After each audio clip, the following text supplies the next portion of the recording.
Welcome to Voices from the Field podcast presented by Extra Inning Softball, where the stories are real, the conversations are honest, and the game goes way beyond the field.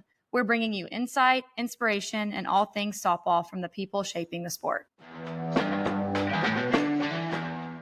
Welcome back to another episode of Voices from the Field. This is our first episode of season 3, and we're kicking it off with some hot topic, controversial takes when it comes to college softball season of 2025. I feel like there has been so many moving parts in this season, going from who, went to the World Series, how everything ended up, the storylines behind it, and then you throw in the transfer portal, the NCAA rules that are changing literally by the minutes. We're kind of going to discuss a lot of different things in this episode. So, Carie, I kind of want to just kick it off with you. Let's talk transfer portal first. I feel like that's a topic that's really, really heavy right now. Kind of give me maybe like just your initial thoughts about it. Kind of give the audience, what's going on right now, what's the landscape of it. And I just want to hear kind of what you have to say about it. Absolutely. Well, first of all, the season of 2025 in college softball was epic.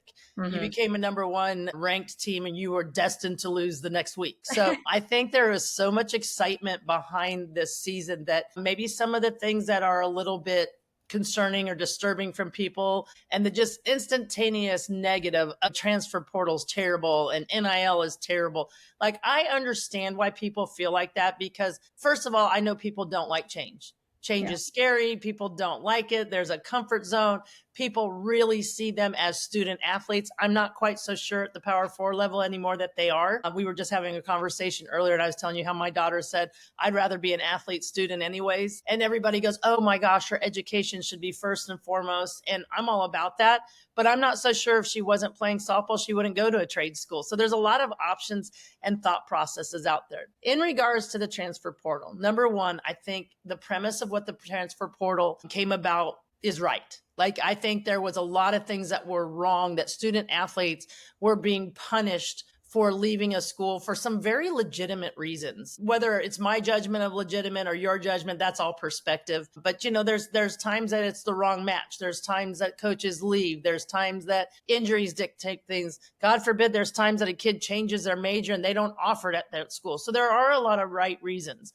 But like any system, it can be abused and the grass always looks greener on the other side. And please don't hold me to all these numbers, but if I'm correct in remembering our conversations, and a lot of why we even did the transfer tracker to try to help move a platform, in the first 2 to 3 hours, there was over 500 to 800 student athletes that jumped in there. That's a lot. That's crazy a lot in that amount of time. I don't have the exact numbers right now, and I probably should have done a little research on it, but I believe we're over 1,200 student athletes, whatever you want to call them, that have jumped into the portal. The portal is a very small window. The things that I don't like about the portal, number 1 is they will tell you statistically that probably half, if not more, of those athletes have just ended their career and they don't know it. They're not going to go anywhere. There's so much out there that I would love to be able to have trackers. Like, I would like to see the people that enter the portal. Do they go to a different pond? And what I mean by that is, if they went Power 4 and they didn't play, they didn't see themselves, the coach told them they weren't going to play, whatever that part is, did they transfer to a Division 2? Did they transfer to a JUCO to go do different things? And the JUCO new rules have changed all that platform as far as that goes. So where do they surface? Let's be honest, the Bree Ellises of the world that jump into the portal, they already know where they're going, or at least have it down to 2 to 3 schools. So they know where they're going. And I would always advise my daughter, like, you better have an idea of what you're doing before you jump in, because like I said, the grass isn't always greener on the other side. I really am sad to see all of the freshmen that jump in that maybe it, at least from our end, when we don't know the whole picture, looks as if they jumped in because they just weren't happy with playing time. That's sad, because you've got to invest in yourself. And, I could name some athletes, but I don't want to do that because I don't want to put that on them. But there are freshmen who had really not the years that they expected they were going to have, struggled probably for the first time ever in their life, were not even a medium-sized fish in the little pond that they're in. And then there's freshmen who went in and they were minnows and they came out like huge bass, and they had unbelievable freshman seasons. In my long time of coaching, what I've always watched is the freshmen who have unbelievably incredible freshman years sometimes really stumble as sophomores. Mm-hmm. And the freshmen who really, really struggled, they come out and they blow it up their sophomore year. There's a couple food for thoughts. First of all, the freshmen who maybe don't have their years, that don't jump into the portal and have people in their world that are real with them to say, hey, why were you in that position? And they'll normally boohoo, it's everything else. No one liked me, whatever it was. But someone looks at them and say, let's get for real. You didn't work as hard as you need to, or you gave up when it got hard, or you settled that was going to be your role. Or when you got your opportunities, you didn't get a chance to shine. What are you going to do about it? Let's go to work. Let's get after it. Let's watch film. Let's do those things. So people think when the college season ends that, oh, they get a break. And I say, no, that's when they have to go harder. Yeah. Because those freshmen that, I'll just take Ella McDowell, for example, at Arkansas. Obviously, my daughter's going there. She had an incredible freshman year. Let's be real. Like, she was on fire. People were angry when she didn't have a hit for 2 games. And I'm thinking, good God, she's a freshman. And she just went 3 for 3 against Florida, against Oklahoma, all those kind of things. What they have to realize, and I'm sure she's getting that coaching and topic is there's so much film out on you now. People are studying you to figure out how to pick you apart. So if you don't make what your weakness was during that swing or fix something, then you're going to be exploited your sophomore year and have a very disappointing sophomore year. Yeah. So the game is so intense that you have to be constantly reinventing yourself as a player. And that can be exhausting because these kids that are elite have never had to do that. Let's be honest. They just never really had to do that. A lot of these great kids, will never take away their work ethic and what they've done and their sacrifices or investments, however you want to say it. But it's a whole nother ballgame. It's a business. People don't like to hear that, oh, college sports are changing. Well, maybe it needed to, because college sports has made a lot of money off of the backs of these kids for a long time. And for the longest time, the NCAA didn't take care of them. And when I say that from me personally speaking. I was on a full ride at Fresno State. I never paid a dime for any of my schooling. I got my $700 check a month that was supposed to pay for room, electricity, food. And the facts of the matter is if I didn't have my parents giving me another $300 to $400 a month to survive, I wouldn't have had deodorant. I wouldn't have got toothpaste. I wouldn't have gotten that. And the school couldn't do anything about it, even if they wanted to. So yes, my education was paid for and I'm forever grateful, all of those kind of things, but I still couldn't live. So what happens to the kids who don't have a family that can do that? Like, how are they doing that? Do they have to get a job in the summer to work? So they have to pay for those things? Is that wrong? No, not necessarily. Did it teach all of us great things? Absolutely. But meanwhile, the colleges are getting $17 million off of hamburgers and hot dogs sold at all the sporting events. And I'm still having to buy toothpaste and deodorant. And obviously people say, well, you could get a job. I have a job. I had a job. You know what I mean? So there's a lot of things like that. It makes me sad that I think what it has done to the game is it's blown up the loyalty. Yeah. But I also think that comes from parents and the way kids choose programs. I hope that during this renaissance, the change that we see is the way young women and their families go about recruiting, really doing their research. There are programs across the country, and I will not tag them, but it's pretty easy if you do your own research. They're portal schools. Yeah. That's all they'll ever be. They've deemed themselves as that. They have found success with that. I can't tell you it's wrong, but that's what's going to happen. So that's what's going to happen in that process. So the portal is necessary evil. The portal is something that I hope before any young woman jumps into it, they do their research and they know, and that they don't see it if I'm at the Power Four and I go to a JUCO, that's a downgrade. It's not. Yeah. It's kind of like a U-turn. You're taking a U-turn to get back where you should have gone to start with, then to go forward. And a lot of that's going to have to happen over the course of the next 2 or 3 years, and probably the next 2. We'll probably see it this season and next season more than anything, with the ruling of the judge on NIL and all that good stuff, that their roster limit for softball is 25. Yeah. And the last 2 weekends that I've been out at these events where I've talked to some college coaches, just last weekend, really, because the first weekend they weren't out, is most of the ones that I'm talking to in the Power Four don't intend to even keep 25. They really want to stay around that 22 spot level. And not all of them even know if they're going to be fully funded. So that then again will change, how people go apart. Yeah. I think it's huge that it's a 25 roster limit. I think it's where it should have been in the get-go. I never thought when schools had 30 to 35 on a roster, it should have never happened. Yeah. And I think it's huge that it can be considered a head count sport. It's about time. It's about time the young women who are on the team that might be a pinch hitter or a pinch runner are not seen as any less valuable to the team as the one who's out there on the field all the time. So I think it will really change it, and it should change their mentality. I would think it's more of an even keel. Now everyone goes, oh, well, the NIL is going to change that. Well, you know what? Nija's arm is worth $1 million as opposed to somebody who pinch legs 3 or 4 times a game. And that's life. Like, that's just life. That's how it goes. So that might not be a popular opinion, but that is mine. Calling all softball parents, our Parent Hub is built just for you. Get tips on navigating recruiting, supporting your athlete, and understanding the game.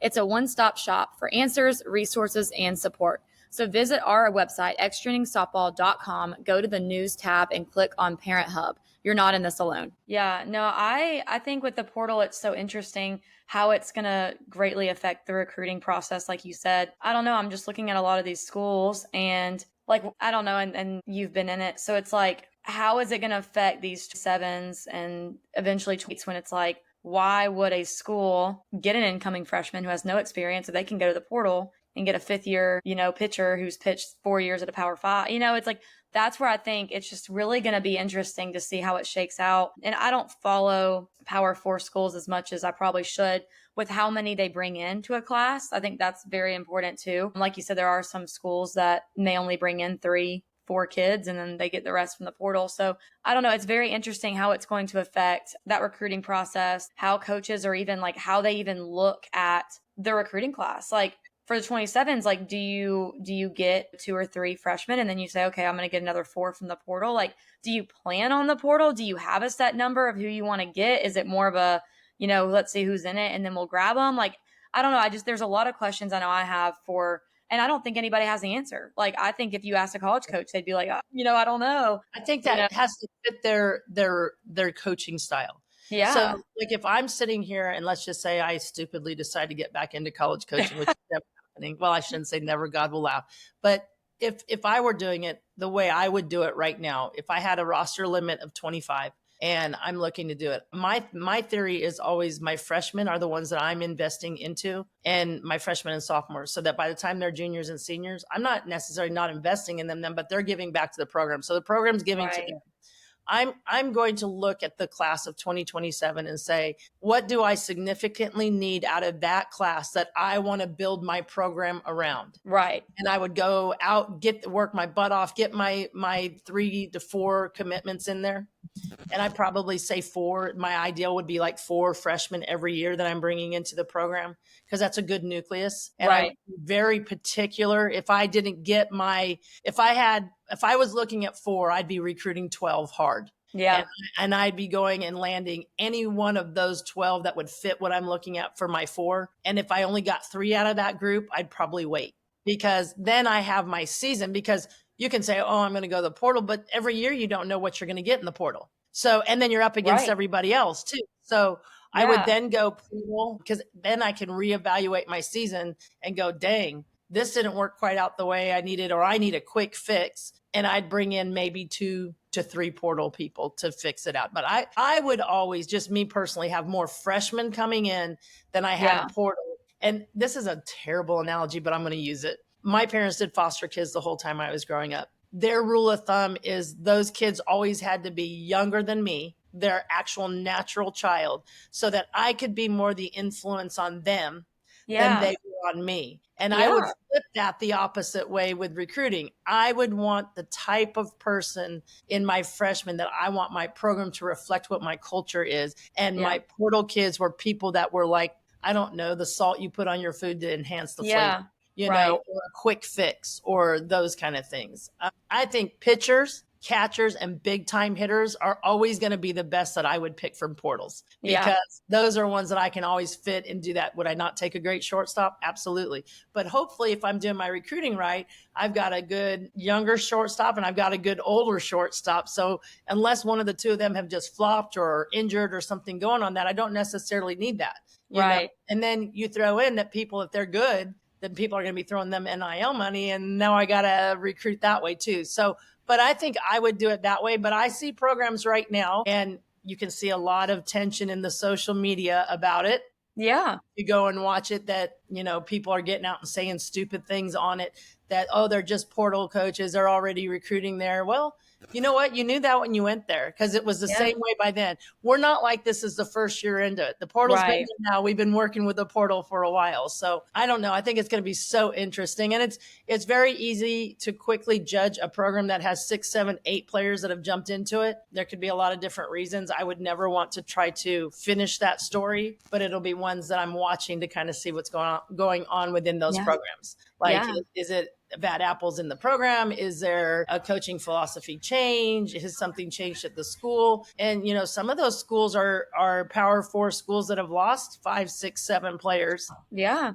After this season. And I hate to do this because it's going to sound like I'm totally SEC, which I kind of am biased. That's where I work. That's where my kid's gone. So I've gotten a lot of money in my lifetime from the SEC. But the SEC is what I feel like everybody's kind of aspiring to get to. Yeah, absolutely. The SEC. So, Big 10, Big 12, some of those kids are like, man, I want to go. I mean, let's be honest with you. If I was a kid and I was really, really good and I had a year or 2 left and Texas Tech had somehow expressed interest, even though they supposedly can't, which you all know that happens and stuff like that, I'm probably going, damn, I got to look there. They got Nyjah next year. We finish a few things. I can walk away with more money, and I can walk away with a national championship too. So I totally get it. Anyone that judges Nyjah for leaving for $1 million needs to have their head examined. They'd be the first ones that would go. That's generational changing money. Yeah. Yet I'm also going to say at the same side, on the other side of that, to Nyjah, like when we all know the disastrous, infamous intentional walk, not intentional walk changed the whole World Series of who won it. No, I really watched how that, because I had literally said to my daughter, like, she's going to get bashed on social media. And I said, and there's going to become this, oh, you can't talk about her like that. She's a young lady. She puts her heart out on it.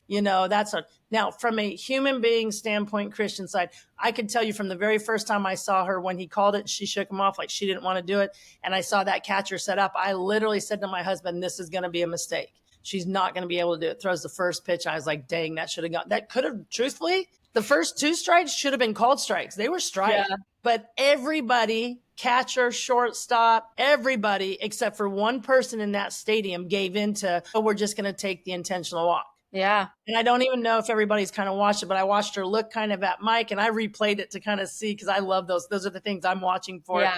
And he was like, no, at 3-0. And I don't know who she looked to in the dugout, but it was kind of like, you could almost see that somebody gave her like, you got to go. Yeah. And she didn't miss it. Now, she took a huge risk. I mean, she could have been a 0 as much as a hero. But that's what's the beauty of sports. That's what we do. Like, you risk it all to be the hero or the 0. Sometimes it works, sometimes it doesn't. But, at first, my daughter and I had a lot of conversation, because we were in the car for 20 odd hours during the process of all of it. And it was like, Mom, dang, these people are being so mean. Now, when you just start attacking a human being for a human being over something, I just laugh, because I'm like, you don't even know. And most of the comments were stupid, but people are like, you shouldn't talk about a young student athlete like that. I'm like, you know what? That's $1 million arm. And if I want to say that was a serious screw up, that's a serious screw up. Does my heart ache for her as a human being? Absolutely. Right. But she came out and proved it made her better the next time. 100%. Like, oh, the reporter shouldn't ask her. Well, why not? She is a professional athlete. She's making $1 million. Those professional athletes get asked. That's your job. Do you not get asked really hard questions at your job? Absolutely. Do I have to face the music? Absolutely. Is it on a national level? No, but I'm not making $1 million either. Right. I'm making $1 million, and you could say whatever you want about me online, and I'd be okay with it. So, right. I think I feel very good that she looks like she's very grounded in who she is as an athlete and a human being. I think she's got a great network of support around her. Am I going to get on there and bash her and say no? But I'm also going to say, Nyjah Kennedy, you better dang well know how to do an intentional walk.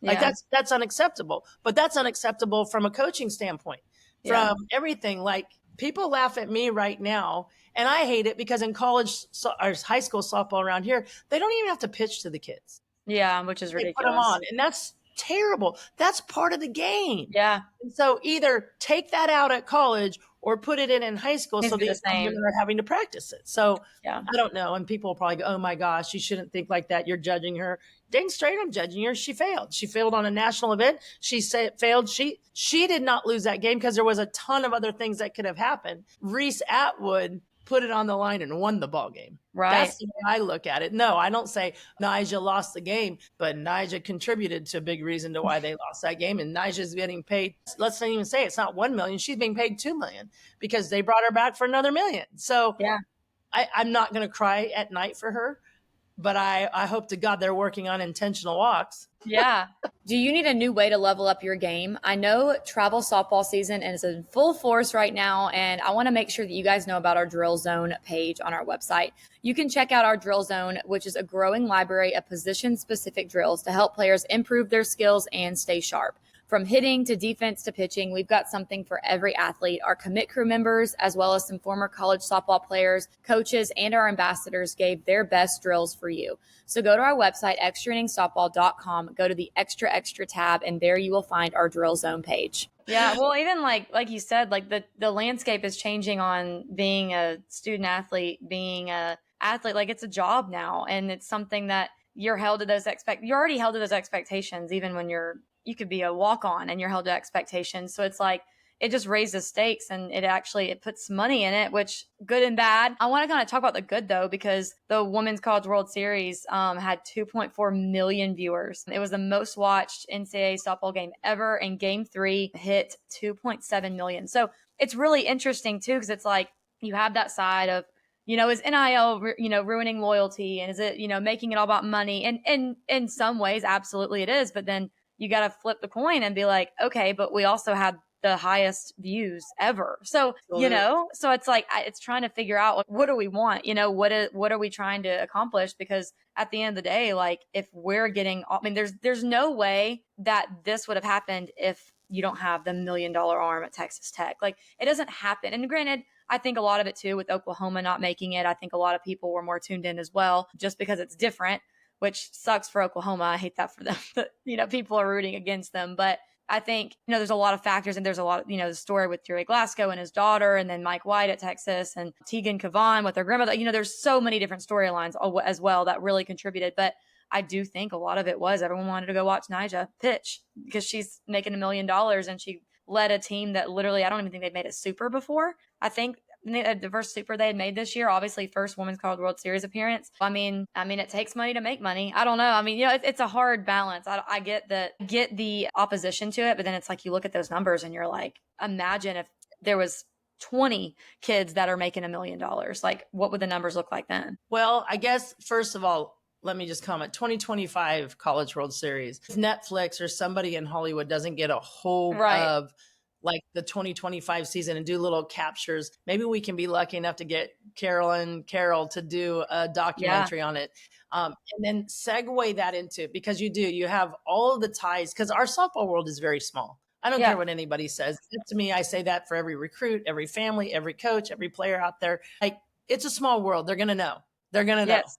So you've got to be smart in the things that you do. Secondly, I would say that this is a huge segue into, I hope that Nyjah's is a segue into more to come. And it doesn't even have to be the $1 million. Wouldn't it be just cool if people were making a couple $100,000? Right. Yes. Like we, like seriously, like I have literally said, if Texas Tech was smart and they had the money, I would look across the country to all of the big arms that jumped into the portal.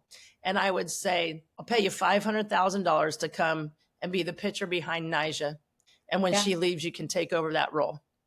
Because Nyjah can't throw all the games to win the World Series. That was just proven. It was just proven. She made it a long way. What would it have been to have a $1,000 arm lying in wait to jump in and take over that? First thing my dad says, their egos won't let them. I said, let me just tell you, my ego would be put to the back if you said, hey, 500,000, you might pitch 20 games this year. I'd go, you can use me for 15. That's okay. Yeah, whatever you need. For one, I'm going to be healthy. Number two, I'm sitting, I'm learning behind the best. Number three, we're going to win the title. Like, there's so much to that. And people laugh because they go, oh, girls don't have egos. And I go, oh yeah, girls have egos. Yes. And obviously the big difference behind that is people are living with that limited amount of time to play. Yeah. So do they give up a year of eligibility of really being that big ace somewhere to be able to make the money. I don't know. I think when it's generational changing money, or if it's a way to change somebody's world for the next 10 years, or maybe it's the way that it pays for their medical school, whatever it be, there should be some motivation behind that. So like I said, I told Macy, like, I know that she's going to go and she's going to play and do all those things, and I don't ever see her changing. But if somebody came after her for $1 million,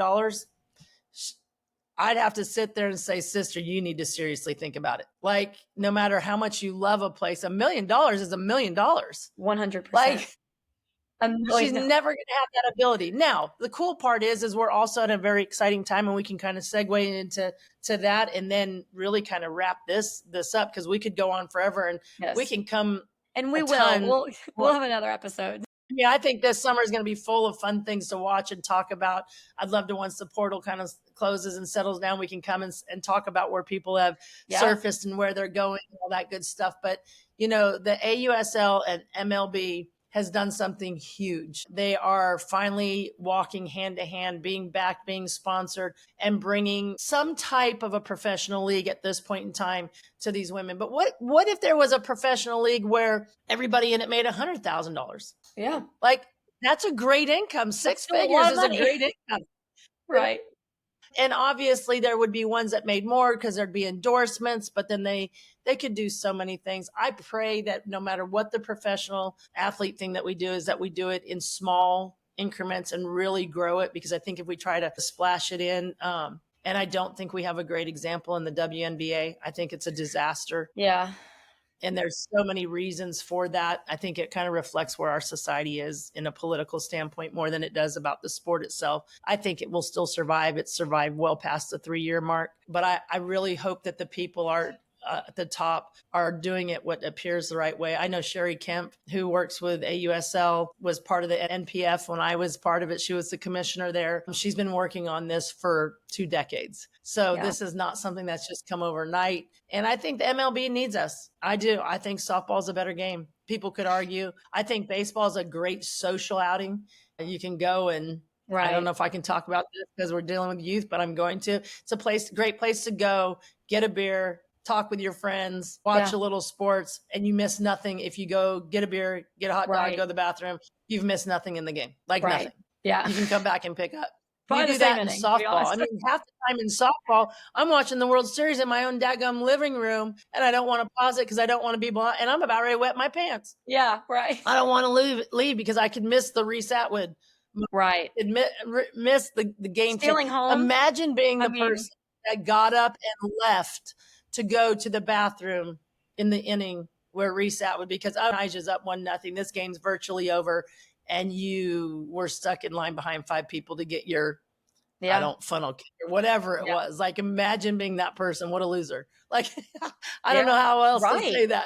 So I think the female athlete is also in the really beautiful part of being very tangible. They're very accessible to people. They're very much in giving to the sport because they are truly the next generation of pioneers. Like one set of pioneers took it to this level, and passing the torch. And I just pray that the torch we're passing is worthy of it. I think this is the time to bring up Caroline Cole, who did get on base. It's happening. It's like an avalanche that's just starting at the top. And I'm so excited to be a part of watching it. I'm so excited for the age that my daughter is, whether she ever ends up playing in Arkansas or playing in the pro league. What an exciting time. Because I mean, for me, it was always like, I wanted to work so hard to be able to continue my career, but I wanted to do it for the next generation. It was never even a thought process, but just to have a 10-year-old little girl be able to go, I'm going to play pro softball. I can't wait for my first lesson when I say, well, what do you want to do when you grow up? And her be, I'm going to play pro softball. Just as adamant as a 6-year-old baseball player who can't throw, who can't catch, who has never hit the ball, say, I'm playing pro.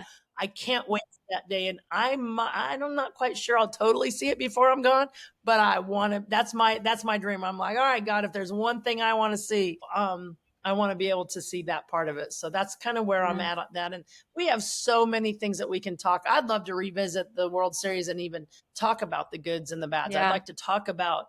Maybe we can get that guest on. Maybe we can have a special guest. to talk about it with. The walks, like how many walks do we have to have from pitchers in the College World Series? Your team goes up by 1, you go out and you walk the leadoff batter. Well, you Like, have the why is that obstruction happening? call. You have that Oh, the thing going on. obstruction. Well, I mean, don't you even have get me someone started on that. stealing That's home. Like, yes. who does that? Yeah. Like, it's just sliding through the catcher's legs. Yeah. Well, and Like, I think that's too, so like, cool. yeah, and I think too, like, I want to mention, and obviously this is because of me and where I went to school and everything, but I think it doesn't get a lot of credit too with Texas Tech. Like, yes, they have Najee, and that greatly helps, but I think what's really cool to think about too is like you have Maya Davis, who was, you know, a leader on that team. She was playing at Louisiana Lafayette for 2 years. Like, well, you have Alexa Langoliers that starts at second base. Like, she was playing at Louisiana Lafayette. Like, to me, it's really cool as well to see these mid-major kids that, you know, probably never even dreamed of going, and they're competing at that level. And that's what I think, if anybody like is recruiting, and obviously I'm a big mid-major fan, I think that they don't get enough credit a lot of the time. But like, if you're a player and you're looking at a mid-major, like, you can compete at that level. Like, just because it may not be a Power 4 school, like, it's really cool to see like those girls. Like, I played against them when I was at Troy, and they're competing for a national championship, and they're competing. Like, Maya Davis is out there tearing it up. I think she got alternate team. She was at Louisiana Lafayette for 2 years. Like, she was playing in a mid-major school. So I think it's really cool too to see some players that are really stepping up and may have gone into a smaller school that can still compete at that level. So I think that was really cool to watch as well. I think Victoria Valdez, also the catcher, like, she was at Louisiana Lafayette. There was a lot of kids that played at that mid-major lower level school, but now they're competing for a national title. So I thought that was really cool to see as well. And that's a story you don't really see as often either. Yes, absolutely. Like, I'm super excited about that. And like, I think for me, it's such an exciting time because as a parent, I'm speaking as a parent, not a coach, not a mother of a daughter who's playing. What an incredible opportunity for your young child to find somebody they want to emulate. And Yes. how many choices did they have? You know, Right. third baseman at Texas, Nyjah Kennedy, Tegan at Texas, like, so many, even Jerry Glasgow as a coach. You know, people have opinions one way or the other, but just to watch how he took that hit at third base and turned it into such a fun thing, like, those are all things that make them human. And I think what an incredible time to be a parent of a 6, 7, 8-year-old kid and have them say, I want to wear Tegan's uniform and I'm going to be just like her one day. That's amazing. Like, it's such a cool time to be a part of it. And, you know, there's always, at every World Series, there's always been 2 or 3, but I can think of 20 kids that I saw, at least 20 kids that I go, man, any one of those kids that my kid says she wants to be like, I'm going. Absolutely. Yes. So I hope we get a chance to see more stories. I hope we get a chance to do all of those things. So anyways, that's where I'm at. So Well, we'll probably revisit this topic a million. Yes, absolutely. We'll revisit a million times, and hopefully we can bring on some guests too that can give us some cool insight as well. So thank you for tuning in. I hope that you guys are able to really relate to some of these topics and maybe start some conversations between your coaches and your parents and players on the team. So thank you again for tuning in, and we'll see you guys next week. Awesome. Thank you so much for tuning in to this week's episode of Voices from the Field, presented by Extra Innings Softball. Don't forget to follow us on social media, subscribe to us on Spotify, and visit our website at extrainningssoftball.com for more stories, rankings, and updates from around the game. We'll see you guys next week.